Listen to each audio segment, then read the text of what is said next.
What's happening, ladies and gentlemen? My name's Austin, and thank you for tuning back into the DevvE Roundup. And joining me this week, a face you guys all know, but a new face for the Roundups, Mr. Tom Anderson. How you doing, Tom? Good to see you, buddy. Hey, Austin.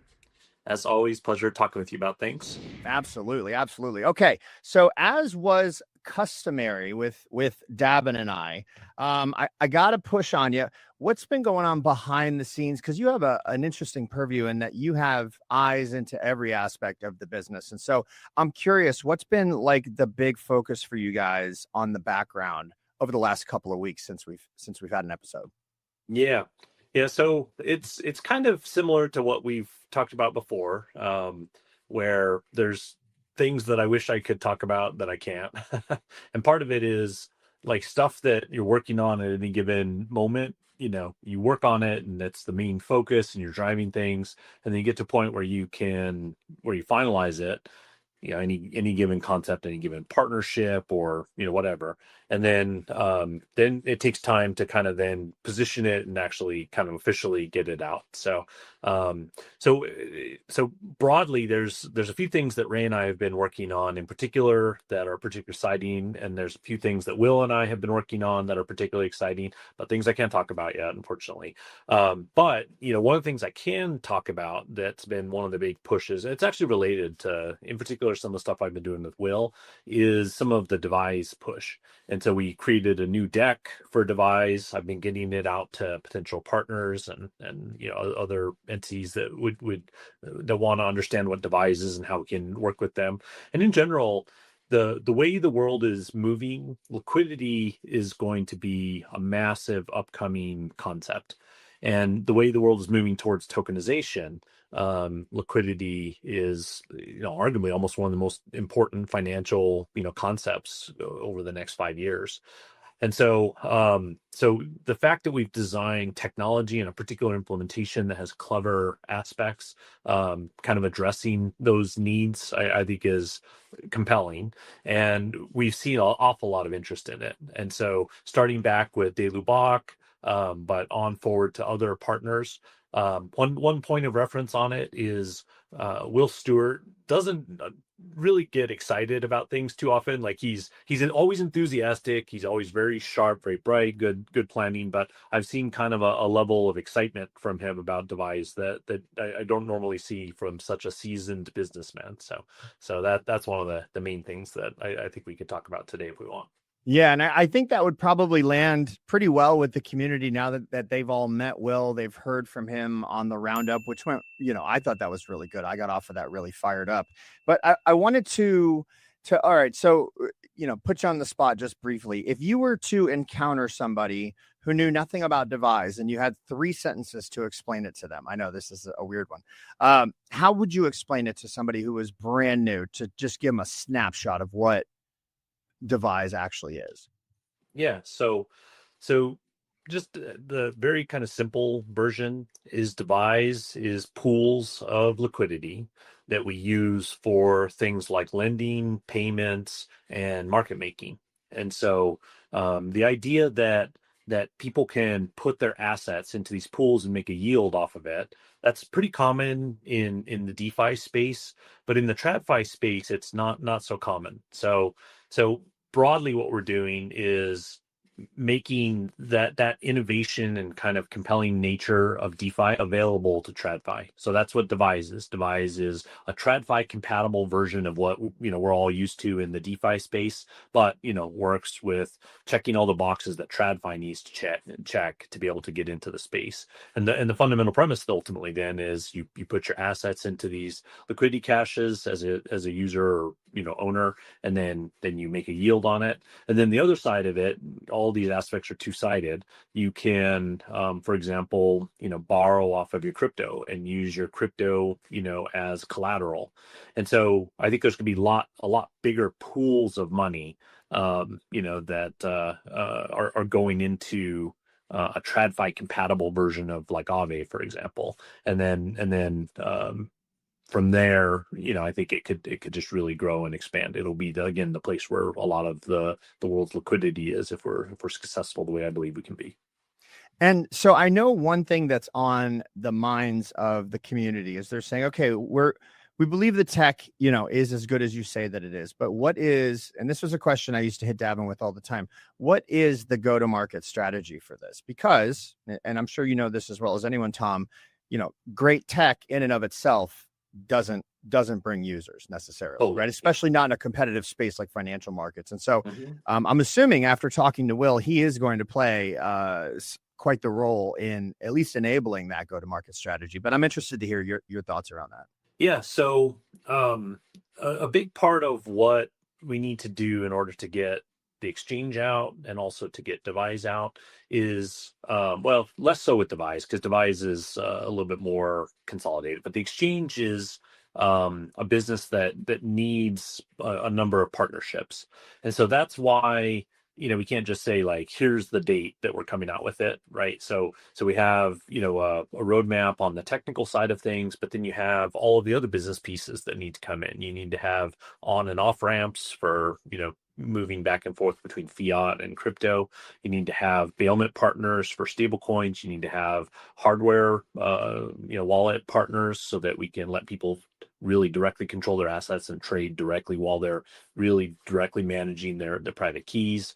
And so all of the various pieces, need to come together, for the exchange. So one thing that's actually pretty interesting that that came up this week is we had a group that wanted to do a deeper dive of due diligence of the kind of specific technical roadmap. And so we have all the pieces that we've been working on, and we've all had, a good feel for it. But we went through the exercise of really kind of formalizing and preparing a formal technical roadmap, for somebody else's due diligence. And so when I went through that, man, the team outdid themselves. So Sean and Janae on our team, kind of really led that. And, I say this a little tongue in cheek, but I'm reading it myself. It's like, wow, it looks like we know what we're doing, right? Like sending it out to, again, somebody for due diligence.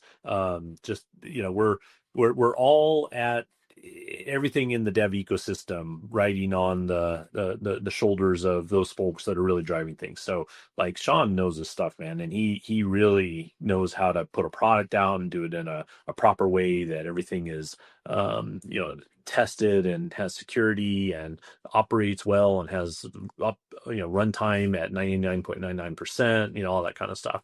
And so he went through and like listed all of the pieces.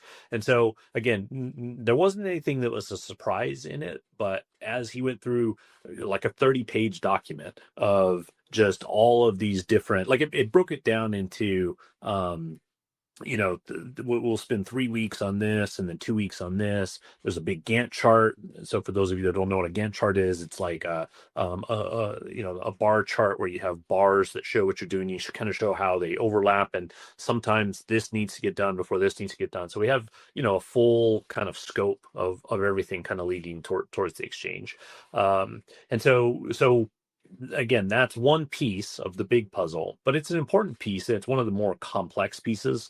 There's complexity in kind of getting the overall technical implementation out that's different than biz dev and sourcing a bunch of bailment partners and talking with them and seeing who's got the best deal and who's got the best APIs to integrate with it and who's got the best insurance underlying holding the assets, things like that, right? That stuff is important and takes time and is a different type of skill set, but it doesn't have quite the level of complexity that the document that Sean and Jay just put together. So I was pretty excited seeing everything put in that particular format, and everything all encapsulated. And one other thing I'll point out is it also kind of shows when you get to the point where you have all of the pieces laid out and every piece is kind of like, okay, this is what it's going to take to get to the actual product launch. Like you're getting pretty close at that point, right? And so it was a good kind of sign and indication in that sense as well. When we were doing the roundup and I heard Will, talking about the numbers he did for Expansive, and they were obviously mind-boggling numbers. They were huge. That's crazy. And I think about some of the numbers that I've heard come out of the larger exchanges, like the number of employees they have and just the ways in which they've expanded. And um, I'm curious how much that gets whittled down by the self-custody factor of Dev Exchange as opposed to, a traditional order book, which I know we have an order book, but you know what I mean? Yeah, yeah. So we do remove a lot of complexity compared to a traditional exchange, particularly on the back end, and the settlement, side of things. And then we also remove some of the complexity, on the other hand, of what DEXs do, because we don't have smart contracts. Like, we have kind of direct control and access to everything. And there definitely is a simplification broadly that we have, compared to what other approaches and projects have, both in the TradFi and the DeFi space. And that's a lot of that's what we've been doing the whole time, right? 1/10 millionth the cost of Ethereum, 1/3 billionth the energy usage of Bitcoin, RESTful API to be able to integrate. Like, we've designed things in a way that you can really be efficient and streamlined.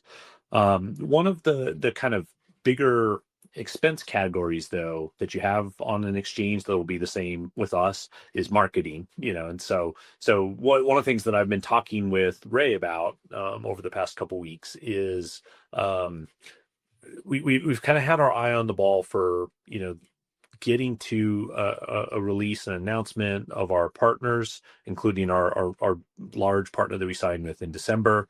Getting the exchange out, and generally just getting that kind of first pin knocked over. Imagine bowling pins, right? That first bowling pin knocked over.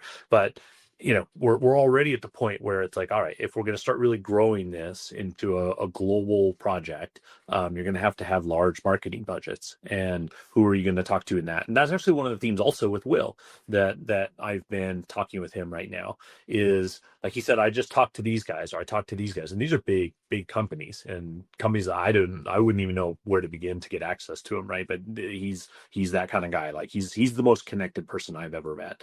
And so he says, all right, we're going to talk to these guys, and these guys, we're too early for them right now, but I want it on their radar so that when we get to this next phase, they've already seen us. We're not getting them up to speed. They've been talking to us for 9 months. And then we do, these much bigger rounds that really are driving marketing in particular. And a majority of your budget goes towards marketing. And both Ray kind of lining up who we're approaching and even starting to approach right now, and then Will lining up strategics that would come into that as well. They're both. I mean, it's a good example of just the kind of folks that we're working with. Like, for me to be able to work with Ray, someone like Ray, for me to be able to work with someone like Will, who know how to just set your trajectory in that kind of path, where you're having those early conversations with these big entities, knowing you're looking to close with them later. Like, it's just a great experience for me too. I learn a lot from them, and so that's kind of where we're headed. I think we're buttoning down what we need to in the short term, and already shifting our eyes now to what is it going to take to really grow this into as massive as we all know it can be. So. And that was one thing, Will's very compelling when he speaks, and I can hear it in your voice too. Like, you feel that. And if there was, kind of a tagline I could put on Will, it's think bigger. That was kind of the way that I left, was just think bigger. And that was really, really cool. So I want to slight pivot over to, if we could, can we talk about the lending platform? I know that a lot of energy has gone into the lending on the back end, because that's a big component of what we're doing.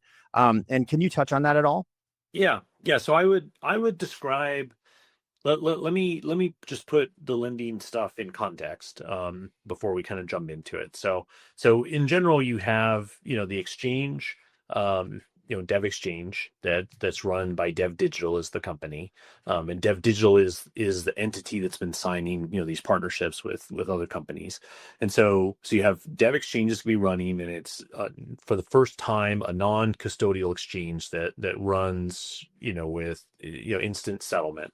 And so, like, even when you contrast, like, when I say that, I even include DEXs, right? Because DEXs, you run on a smart contract, for example. They don't have contingent transaction sets where you settle on chain instantly. Like, it's a new model, and to me, contingent transaction sets is one of the the big innovations in the financial industry. And I'm not saying that just because we invented it. I'm saying, in the future, the concept of contingent transaction sets is going to be the future of all exchanges, right? And so we're building this exchange that has this new philosophy that hasn't existed before, that primarily lets entities control their assets but have all the upside of centralized exchanges. So kind of the best of both worlds with sexes and dexes, right? Centralized exchanges and decentralized exchanges.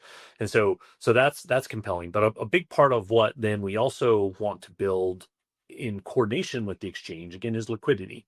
And so that's what DevvISE is. And so DevvISE is, as I kind of described a minute ago, it's the platform where we want to create liquidity not just for the exchange, but partly for the exchange. So a big part of DevvISE's goals and plans are to build liquidity for the exchange itself. Another big concept with DevvISE is payments, right? So you have DevvE, which is integrated into all of this. So all of the exchange transactions will use DevvE for paying the fees. A lot of the interactions in DevvISE rely on DevvE and Fias, for example. And then you can use those liquidity pools, so we call them liquidity caches because they have lots of different functionalities that are different than kind of a traditional what people say with liquidity pools, so give its own name. So you can use those liquidity caches again for market making and for payments, and then also for lending.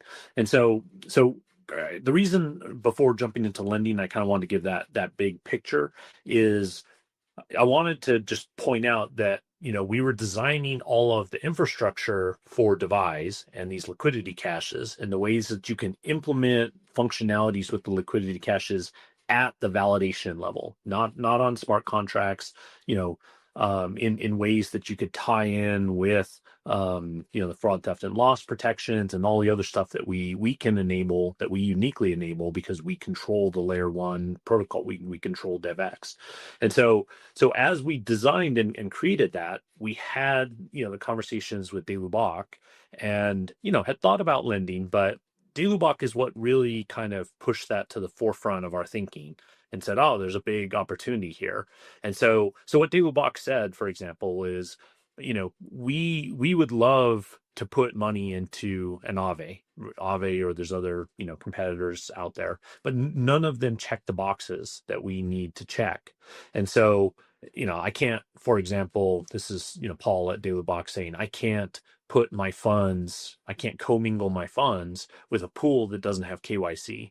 Like from a regulator's point of view, for all they know, those funds are, alongside money launderers and terrorists, even, that kind of thing. So like as a bank, you can't put your money into that type of pool. So he said, I would love to do it, but I can't. Like the yields, that these lending protocols are making are amazing. The mentalities that you have around it, instead of spending 90 days negotiating a contract, to create some type of loan, you just go in and just is all automated and it's tracked on the blockchain, and literally you could take something that takes 90 days normally in TradFi and do it in a couple seconds, in DeFi, right? And make a good yield on it. And then from the bank's point of view, that becomes a financial product. That's what banks really do, is they have financial products that they make money off of, right? And so it becomes a new line of financial products that they could give to their customers. And so as Paul was describing this, like the risks of moving into smart contracts, the tax consequences of moving into smart contracts, the risks of again commingling funds, the other risks generally innate in crypto that we don't have, like private key loss and theft, which we have theft protections for. As we went through each of those things, Paul was saying, like, I can't get in because of this, I can't get in because of this, I can't get in because of this. And each one, we were talking about, we could solve it. And so that's really where we kind of started saying, like, oh wow, lending itself could be a big category that fits well with the philosophies and design we already have with DevvISE.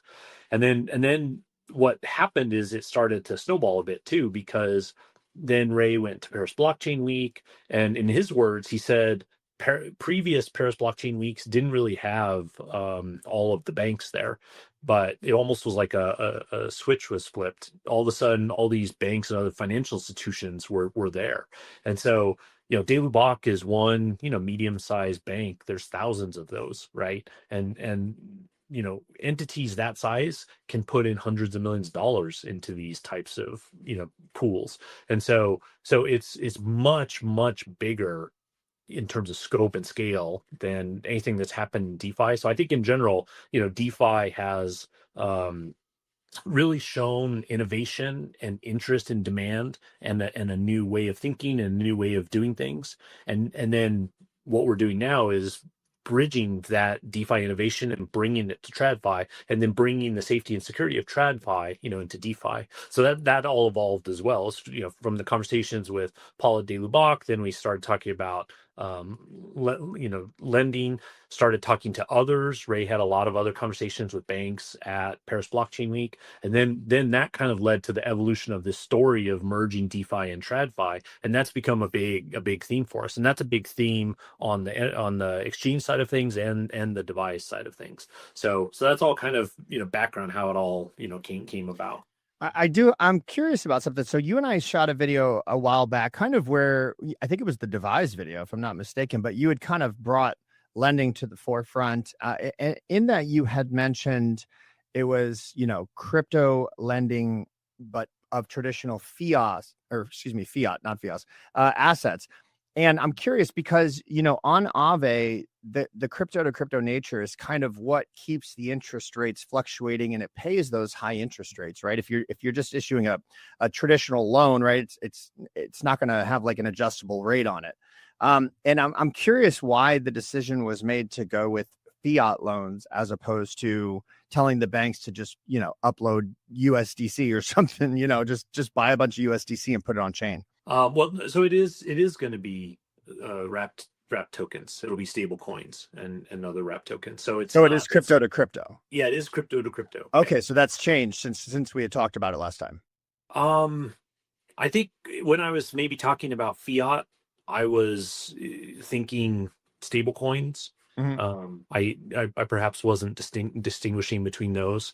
So I'm not positive it changed too much in that sense, but there actually is one thing that did change. And this is probably partly what you're referring to. So when I originally was talking to Paul, they're saying we want to lend and borrow against crypto. And I hadn't used Aave at that point, right? So again, just thinking through the history of kind of how it all came about, right? Like I had been designing DevvISE for use for market making and for payments were kind of the two big ones that I originally was looking for. I had thought about lending, but it wasn't kind of a primary focus. But then Paul kind of brought it up, and it's like, oh wow, this is a good opportunity. And then started designing it out, and there becomes a lot more compelling concepts again as you're really writing out patents. And we submitted a 40-50 page patent. You come up with a bunch of ideas like, oh, this would be cool. Like one of the things is how you could use DevvE and then use DevvE for for other uses in the liquidity caches, but then borrow off of the DevvE that you have in it, so still have access to the underlying value of the assets while you're still making a yield, on it. And that's a concept that went into the patents, for example, and how you implement that with the low level validator consensus mechanisms, that there's no risk to the lenders and no risk to other parties involved, but gives that kind of extra functionality. And so think through again, we're kind of going through this process. Paul opens my eyes to this big opportunity. One thing I'll also point out is, again, this is one of the things that Will has gotten particularly excited about. And same as what Ray found. Ray started talking to more and we saw a lot of interest in it. Will started asking around and found a lot of interest in it. And there's actually another person that we've been talking to, that very senior guy, kind of that same order of magnitude, that is really interested in what we're doing. Ran one of the world's big asset managers.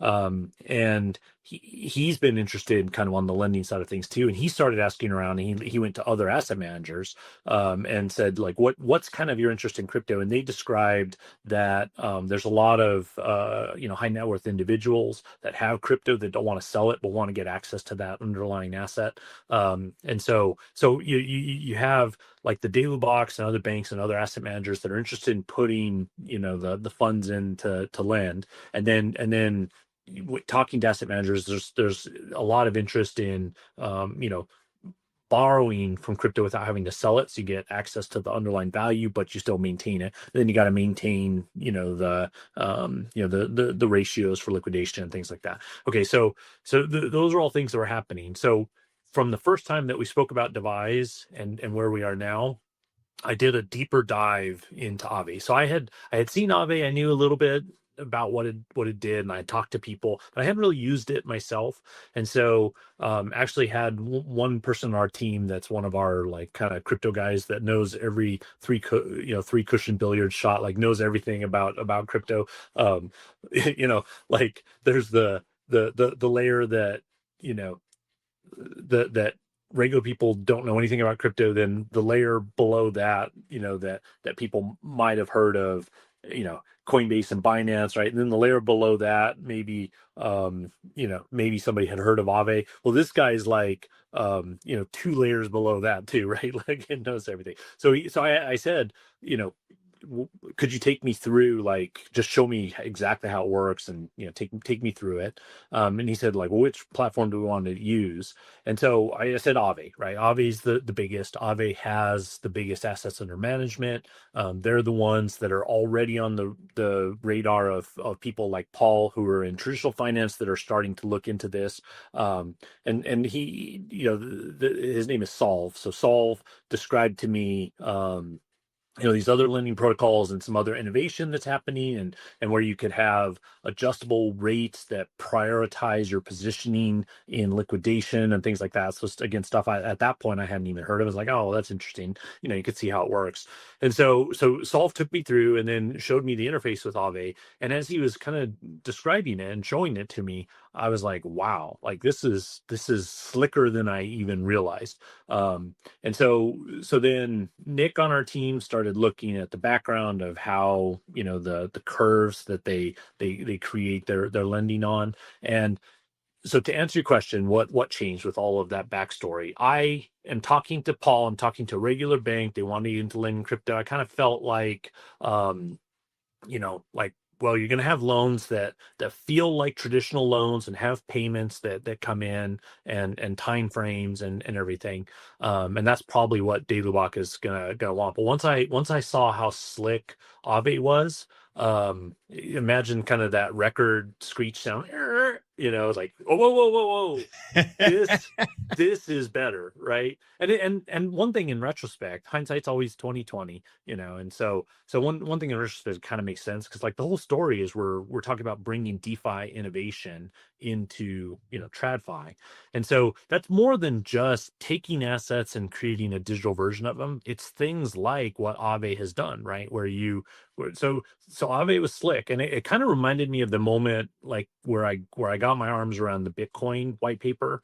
Like I was actually looking at the design of it, right? And I remember I had an aha moment with Bitcoin where I was like, oh, I see why it works. Because I was looking at all the pieces, and it's like, yeah, like it doesn't totally make sense to me. Like I understand the description of all the words, but I'm an algorithm guy. Like I'm very good at creating and understanding algorithms.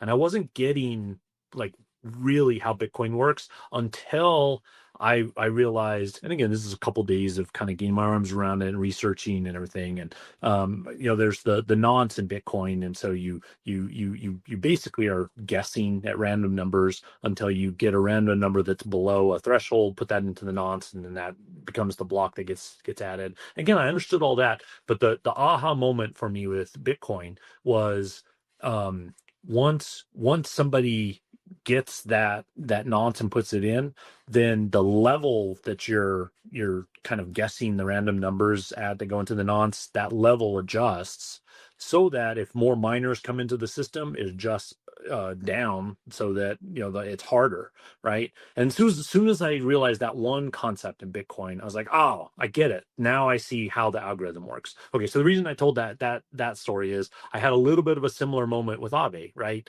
It was like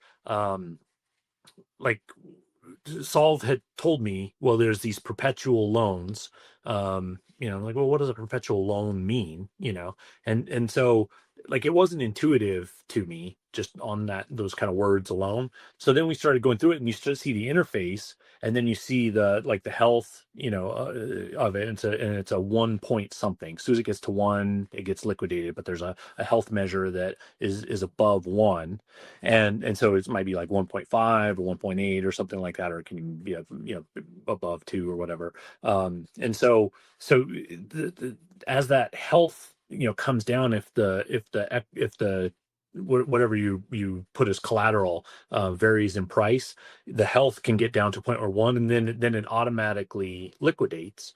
And so then I was like, same thing as that Bitcoin story. It's like, oh, I get it. Like, I see what happens. And then it's like, oh, that's really clever. And by doing that, then it almost was kind of like the contingent transaction set moment with the exchange. It's like, this just makes everything better. Like, this is how to do it. So when I kind of realized that implementation of Aave, now you see where it's like, instead of coming in and having these prearranged contracts that are traditional, focused, that TradFi might come and kind of push against them or whatever, but you probably, like, I imagine you probably could get to a point where they would come onto the platform and just agree these are standards. Instead, it's more algorithmic driven, and people could come in, and then you just see how easy it is. Like, you put this asset and you get that, and you have it, and then you just got to make sure you maintain the health of the loan, and you're paying interest. And again, it makes sense from the lender's point of view, that the lenders get the yield on it. Like, the whole concept made sense. So it did evolve, and we kind of shifted our focus. So we're leaving open where we can have more traditional loans, but we actually shifted to having it be more like Aave, right, from the get-go. And so that's kind of cool how it all came together. And again, it's the core philosophy. We're bringing the innovation of DeFi into the security and safety of TradFi. And then on top of all that, kind of re-architect and redesign, then you have the fraud, theft, loss protections, the security, all that, right? So again, the safety and security of TradFi. Beautifully explained. Hopefully it wasn't too long-winded. No, that was great. That was actually really, really important, because I know people have kind of heard a little bit about the lending. They didn't really understand necessarily how it works. I think many people in our community will have used Aave, or some Aave fork, the thousands that are out there. So that'll land on them. So excellent. Well, on that note, we can go ahead and wrap it up and catch you guys on the next video. Take care, everyone. Bye-bye. Thanks.